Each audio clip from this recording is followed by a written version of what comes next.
Long ago, when the world was still young and kingdoms rose from the sand and stone, there lived a monk named Ananda. He was a disciple of the great Buddha, a seeker of wisdom and peace. One night, beneath the shade of the Bodhi tree in India, Ananda had a vision. In his dream, he saw a vast desert with golden light streaming from a distant sun. Towering above the horizon stood pyramids of stone, and in the silence, he heard a voice whisper, "Go west, where the sun touches the sand. There, another truth waits." Awakening with clarity, Ananda knew his path. Guided by faith, he set out on a long journey, crossing mountains, deserts, and ancient cities, until he arrived at the land of Kemet, the land we now call Egypt. Egypt was unlike anything Ananda had seen. The Nile River flowed like a ribbon of life through the desert. Temples carved with mysterious symbols lined the banks, and at their center stood the mighty pharaoh Akhenaten, known for worshipping a single god, Aten, the sun. Whispers of the foreign monk reached the palace.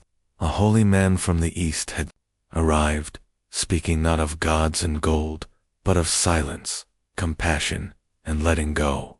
Intrigued, Akhenaten summoned Ananda to the royal garden. The pharaoh stood in white robes, his gaze fixed on the setting sun.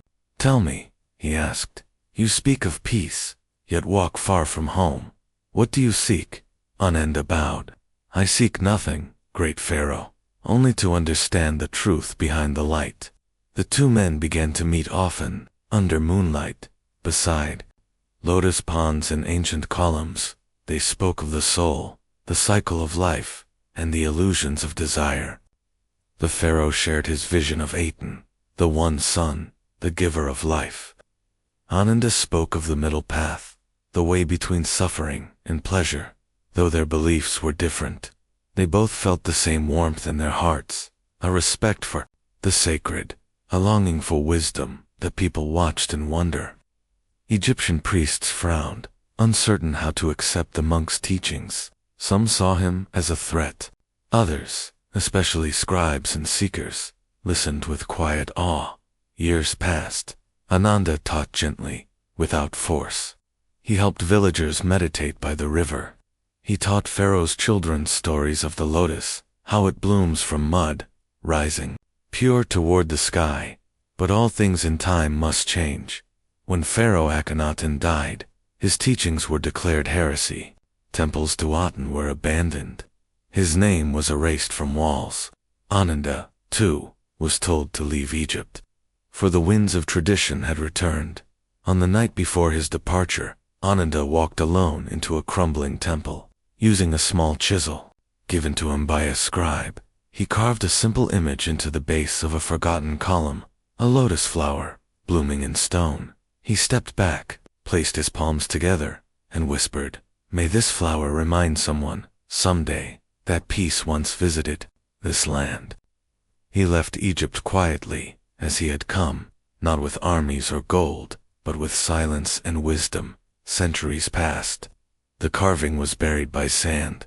The temple collapsed.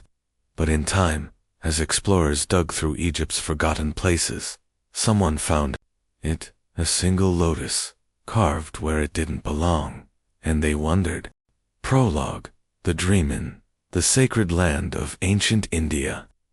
Long after the Buddha had passed into nirvana, a devoted monk named Ananda lived quietly among the trees.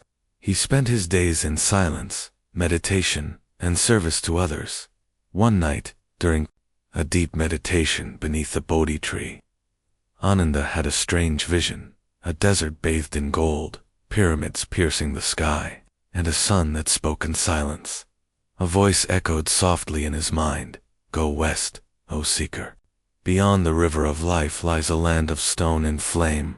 There, your path continues." When he awoke, the dream stayed with him like sunlight in his bones. He understood his journey was not yet over. Part 1. The journey west. Ananda left his monastery and began a long and quiet pilgrimage westward, across jungles, mountains, and sands. As he walked, he meditated. As he meditated, he dreamed. He reached Egypt many moons later. At a time when the land was ruled by the enigmatic pharaoh Akhenaten, a strange king who had cast aside the old gods in favor of one deity, Aten, the radiant sun disk. The Egyptians called Ananda, the sun whisperer, because he wore orange robes and sat calmly beneath the sun for hours. Word of him reached the palace.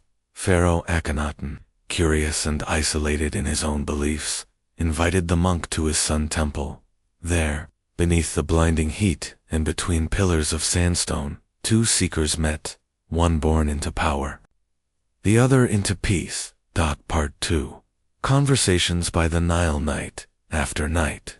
The monk and the pharaoh walked along the Nile River, far from court and crowds.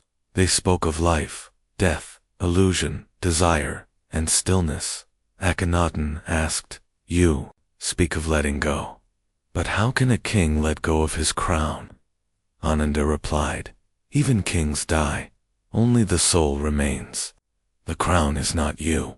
They talked of gods. Akhenaten believed Aten the sun was the only truth.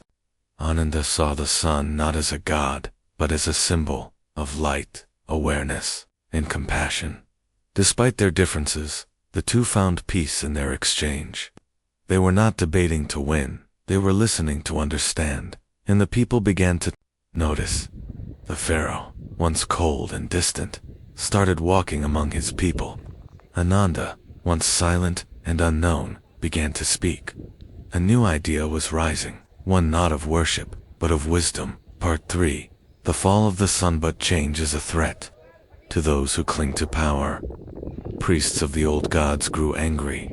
They whispered against Ananda. They plotted against Akhenaten.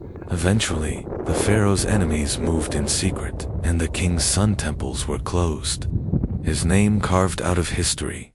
On the night of his exile, Ananda returned to the place where he first met the pharaoh, a small garden near the Nile, where lotus flowers bloomed by moonlight. There, he took a small stone and carved a single lotus flower onto the base of a forgotten pillar. He whispered, "The pyramid is power. The lotus is peace. Both can rise from the same earth." Then, without resistance, he left Egypt. He returned east, never to speak of his time with the pharaoh again. Epilogue. Rediscovery. Centuries passed. Akhenaten's temples were buried in sand. His teachings were lost, ridiculed, erased. But in the ruins near the ancient city of Amarna, an archaeologist discovered something strange, a perfectly carved lotus flower, etched into a column that had no connection to Egyptian design, and beneath it, a faint inscription in Old Pali. "Peace is stronger than stone." Historians argued about it. Some called it a coincidence, others a mistake. But one old scholar looked at it, smiled, and said, "No. This was a meeting of two worlds." Meaning of the story: the pyramid represents power, legacy, and the external world. The lotus symbolizes inner peace, awakening, and truth. This story reminds us that across cultures, across time, two different paths, Egypt's search for divine order and Buddha's path to enlightenment, are not in conflict, but in conversation. Both seek the same